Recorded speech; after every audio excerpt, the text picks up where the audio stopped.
सिर्फ मूंगफली और चीनी से इतनी मजेदार रेसिपी बन के तैयार होगी ना कि आपको भी यकीन करना मुश्किल हो जाएगा कि आपने इतनी आसानी से और इतने कम खर्चे में इतनी स्वादिष्ट मिठाई बना के तैयार कर ली। मूंगफली की मिठाई है, खाने के बाद भी कोई नहीं बता सकता कि ये मूंगफली की मिठाई है।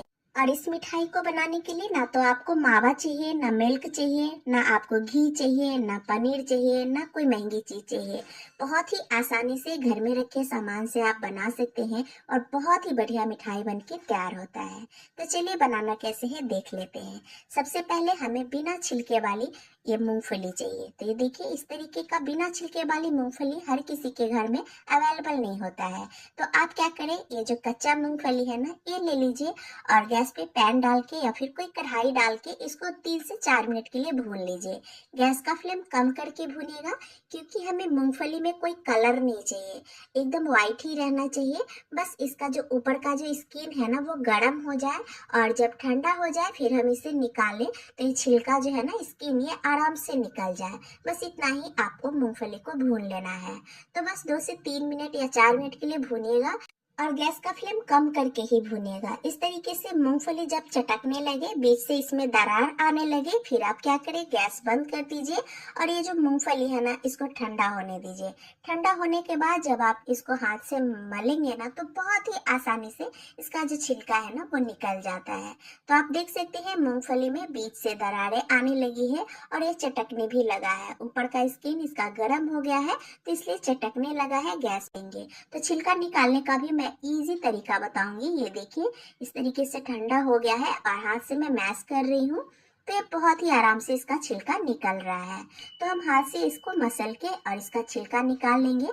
तो मूंगफली का जब छिलका निकल जाता है ना, फिर इसको फटक के इसका छिलका हटाना पड़ता है, या फिर आप मूंगफली का एक एक दाना को चुन के निकालेंगे तो उसमें बहुत टाइम लग जाएगा। तो इसलिए बहुत ही आसान सा तरीका मैं बताऊंगी, जिससे कि आप कुछ ही सेकेंड में मूंगफली से इसका छिलका अलग कर सकते हैं। तो देखिए, बहुत कम ही मूंगफली है, तो इसलिए मैं इसे हाथ से मैश कर लेती हूँ। अगर आप ज़्यादा मूंगफली बना रहे हैं, मतलब मिठाई बना रहे हैं, मूंगफली ज़्यादा भुने हैं, तो कपड़े पे डाल के रगड़ लीजिएगा इसको एक बार, तो अच्छे से ये मूंगफली का जो छिलका है ना निकल जाता है। ये कम ही था तो मैं इसे पैन में ही हाथ से रगड़ के इसका छिलका निकाल ली। अब हमें इसका छिलका जो है इसको अलग करना है। तो इसके लिए क्या करना होगा, ये देखिए, इस तरीके का छन्नी जो होता है ना, सबके घर में अवेलेबल होता है। तो इसमें आप ये जो मूंगफली है ना, छिलके के साथ डाल लीजिए और 1 से 2 बार आप इस छन्नी को ना हिलाएंगे, तो सारा छिलका जो है ना मूंगफली का वो प्लेट में आ जाएगा और बहुत ही आराम से इसका सारा छिलका ये प्लेट में आ जाता है और मूंगफली आपको एकदम क्लीन मिल जाएगा। तो इस तरीके से आप कुछ ही सेकेंड में सारे मूंगफली से छिलका अलग कर सकते हैं। बिल्कुल भी टाइम नहीं लगा, किचन भी गंदा नहीं हुआ। नहीं तो छिलका हटाने में ना किचन बहुत गंदा हो जाता है, एकदम हल्का होता है इसका छिलका और सारे जगह पे उड़ के पूरा गंदा हो जाता है। तो इस तरीके से आप निकालेंगे ना, बहुत ही आसानी से कुछ ही सेकेंड में मूंगफली से सारा छिलका अलग कर सकते हैं। तो देखिए, एकदम बढ़िया सा साफ मूंगफली अब हमारे पास तैयार है।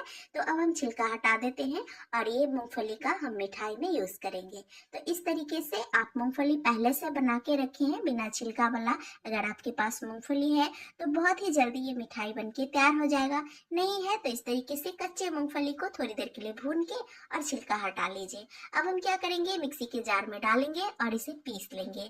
तो रुक रुक के थोड़ा सा मिक्सी चलाइएगा, तो बहुत ही आराम से पीस जाएगा और इस तरीके से पाउडर जैसा बन के तैयार हो जाएगा। अगर आप बिना रुके लगातार मिक्सी चलाएंगे ना, तो मूंगफली में तेल छूटेगा और ये जो है ना डो जैसा बनने लगेगा, पाउडर जैसा नहीं बनेगा। तो थोड़ा सा रुक रुक के मिक्सी चलाइएगा तो बहुत ही बढ़िया से पीस जाता है। तो अच्छे से जब मूंगफली पीस जाए, फिर आप इसमें 2 चम्मच जितना नारियल का पाउडर डाल के और फिर से कुछ सेकंड के लिए इसको पीस लीजिएगा। तो डेसिकेटेड कोकोनट अगर आपके पास हो तो वही डाल लीजिएगा, नहीं हो तो आप सूखा नारियल को ग्रेट करके भी इसमें डाल के और फिर से पीस सकते हैं। एक बार फिर से पीस के मैं ले आई और अब आप देख सकते हैं बहुत अच्छे से पीस गया है।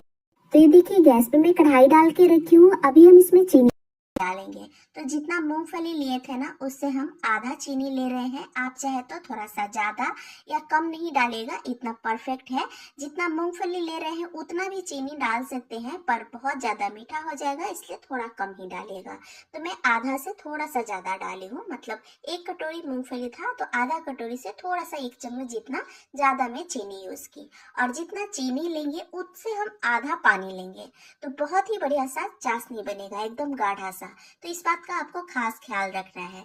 जितना मूंगफली लेंगे उसका आधा चीनी ले लीजिए या फिर 1 चम्मच ज्यादा ले लीजिए चीनी, और पानी जितना चीनी है उसका आधा आप ले लीजिएगा, ठीक है।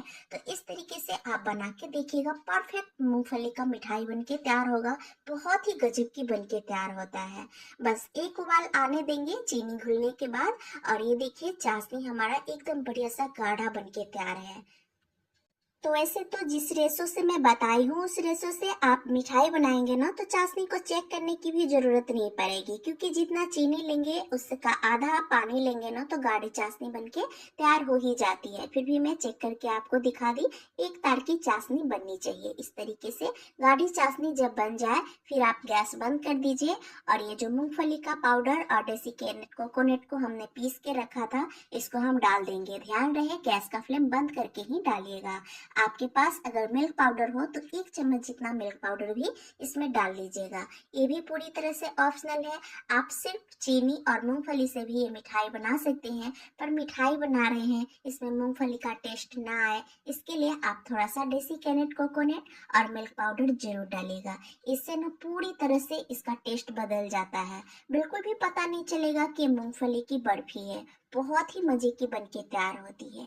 और बस गैस बंद करने के बाद सारी चीजों को अच्छे से मिला लेंगे। थोड़ा सा हम इसमें इलायची का पाउडर भी डाल देते हैं और इसको भी अच्छे से मिला लेंगे। तो अभी भी हमारा गैस बंद ही है, मैं सारी चीजों को बढ़िया से मिला ली। आप देख सकते हैं बिल्कुल भी इसमें लम्स नहीं है।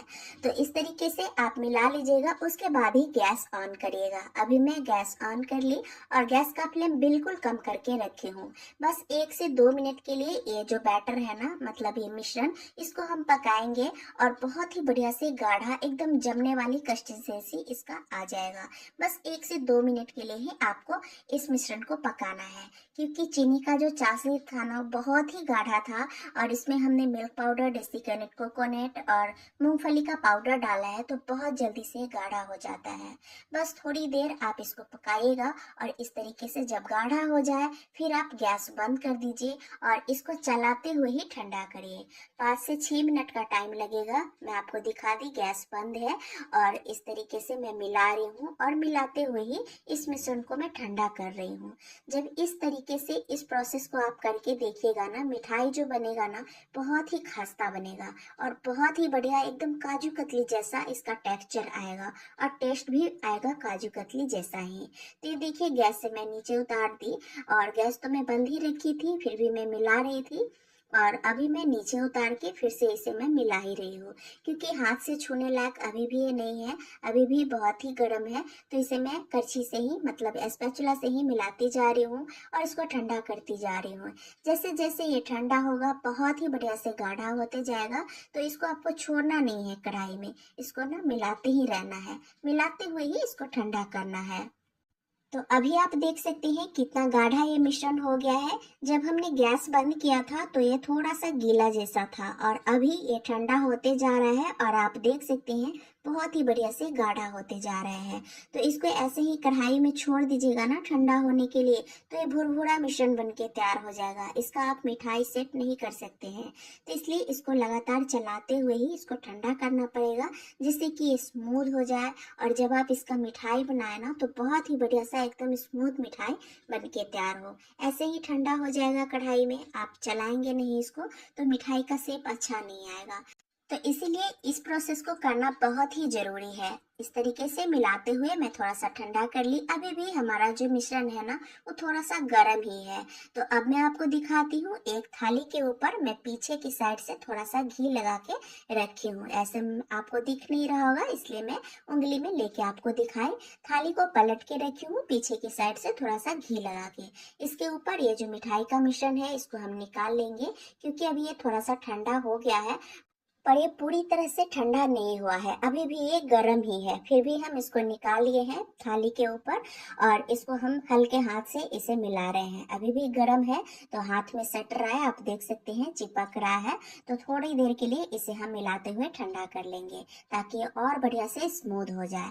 जब ये हाथ में उठाने लायक हो जाए, मतलब हाथ से बढ़िया से छूने लायक, थोड़ा सा गुनगुना रहे, तब आप इसे दोनों हाथ से इस तरीके से एकदम बढ़िया से गोला जैसा बना के और एकदम स्मूथ कर लीजिएगा।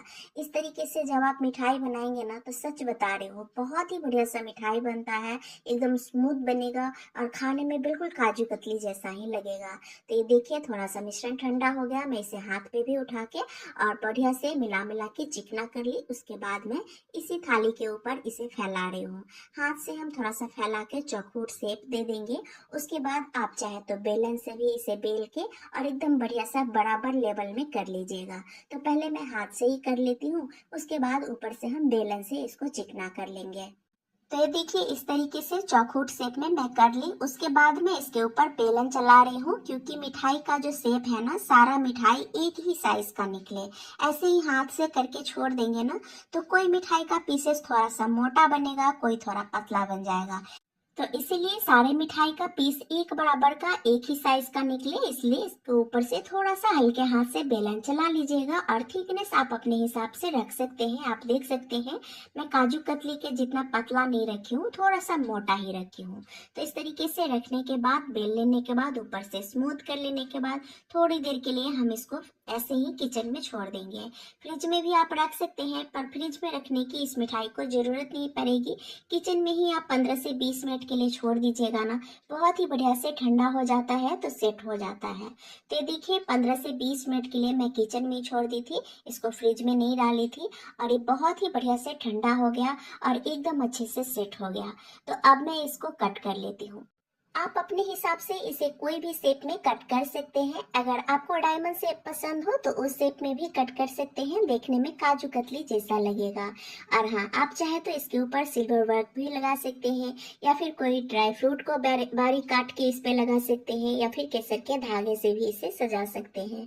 तो मैं इसके ऊपर सिल्वर वर्क लगाऊंगी, पर इसको कट कर लेने के बाद, क्योंकि सिल्वर वर्क लगा के तब कट करेंगे ना, तो सारा चाकू के ऊपर सिल्वर वर्क चिपक जाता है। तो इसलिए काट लेने के बाद ही मैं इसके ऊपर सिल्वर वर्क लगाऊंगी। बहुत बार ऐसा हुआ है मेरे साथ, मैं मिठाई बनाती हूँ और पहले सिल्वर वर्क लगा लेती हूँ, फिर काटती हूँ तो सारा हाथ में और चाकू में ही सट जाता है। तो इसलिए मैं पहले काट ली। तो ये देखिए इस तरीके से मैं थोड़ा बड़ा बड़ा पीसेस रखी हूँ, और आप चाहे तो किनारा को भी काट के हटा सकते हैं, शेप अच्छा लगेगा मिठाई का एक साइज का और बढ़िया सा आ जाएगा। नहीं तो किनारा भी रहेगा तो चलेगा, कोई दिक्कत नहीं है। हमने तो इस मिठाई को घर में ही बनाया है, तो किनारे के साथ भी रख सकते हैं। ये देखिए कितना स्मूथ, कितना बढ़िया, एकदम काजू कतली जैसा ही इसका टेक्सचर है। और सच बता रही हूँ दोस्तों, खाने में भी काजू कतली से कम नहीं है, बहुत ही बढ़िया सा मिठाई लगेगा खाने में। तो ये देखिए मैं इसके ऊपर थोड़ा सा सिल्वर वर्क लगा ली, और जब भी मैं सिल्वर वर्क लगाती हूँ तो गड़बड़ हो ही जाती है, क्योंकि किचन में जो विंडो है ना, वो मैं बंद करना भूल जाती हूँ, और उधर से हवा आती है, और सिल्वर वर्क जैसे ही हवा आती है इधर उधर होके और पूरा उंगली में, हाथ में इधर उधर गिरने लगता है। तो इसलिए हवा ना रहे उस जगह पे आप सिल्वर वर्क लगाएं, नहीं तो ऐसे ही बिगड़ जाता है। तो चलिए, इससे कोई दिक्कत नहीं है, मिठाई में इससे कोई फर्क नहीं पड़ेगा। टेस्ट में बहुत ही बढ़िया मिठाई बन के तैयार हुआ है। सिल्वर वर्क कैसे भी लगा हो, लग गया। तो ये देखिए मैं मिठाई को निकाल के भी दिखा रही हूँ, कितना बढ़िया इजीली निकल रहा है और कितना बढ़िया इसका पीसेस बन के तैयार हुआ है। ये देख सकते हैं आप, देख के कोई बता सकता है कि ये मूंगफली की बनी मिठाई है? आप इसका व्हाइटनेस चेक करिए, एकदम लग रहा है कि मावे की जो बर्फी होती है ना, उसी तरीके से एकदम व्हाइट दिख रहा है, और खाने में भी बहुत ही बढ़िया सा गजब का टेस्ट आता है। आप लोग बना के देखिएगा। सिर्फ अगर मूंगफली से बनाएंगे और चीनी से, तो मूंगफली का टेस्ट तो आएगा ही, पर इसमें थोड़ा सा डेसिकेट कोकोनट और मिल्क पाउडर डाल देने के वजह से बहुत ही बढ़िया इसका टेस्ट आ जाता है, और बहुत ही अच्छा खाने में लगता है। और ये देखिए कितने कम सामान में और कितना जल्दी हमने ये मिठाई बना के तैयार। आपने देखा इसमें एक बूंद भी घी का यूज नहीं हुआ है, और ना ही मावा, ना पनीर, ना दूध, कोई भी महंगी चीज नहीं डाली मैं। सिर्फ 1 चम्मच के जितना मिल्क पाउडर डाली हूँ, और 2 चम्मच के जितना डेसिकेट कोकोनट, और 1 कटोरी मूंगफली, और आधी कटोरी चीनी से ये मिठाई बनके तैयार है। तो आप देख सकते हैं इतने कम खर्चे में कितना बढ़िया मिठाई बना है और कितना क्वांटिटी में बना है वो भी देखिए। बहुत ही मजे की रेसिपी है दोस्तों, आप लोग एक बार ट्राई करिएगा। इसका स्वाद इतना बढ़िया लगता है ना कि कोई भी त्योहार हो, व्रत हो, आप ये रेसिपी बनाना पसंद करेंगे। तो इस नवरात्रि भी आप इस रेसिपी को ट्राई कर सकते हैं या फिर दिवाली पे ट्राई कर सकते हैं। ये देखिए मैं तोड़ के दिखा रही हूँ, कितना बढ़िया टेक्सचर है, आप देख ही सकते हैं। लग रहा है ना बिल्कुल काजू कतली जैसा, खाने में भी वैसा ही लगेगा। तो ट्राई करके जरूर देखिएगा। वीडियो कैसा लगा कमेंट भी करिएगा। वीडियो अच्छा लगा हो तो वीडियो को लाइक और शेयर जरूर करिएगा। और हाँ, चैनल पे नए हैं तो चैनल को सब्सक्राइब करना बिल्कुल नहीं भूलिएगा। मिलती हूँ नेक्स्ट वीडियो में।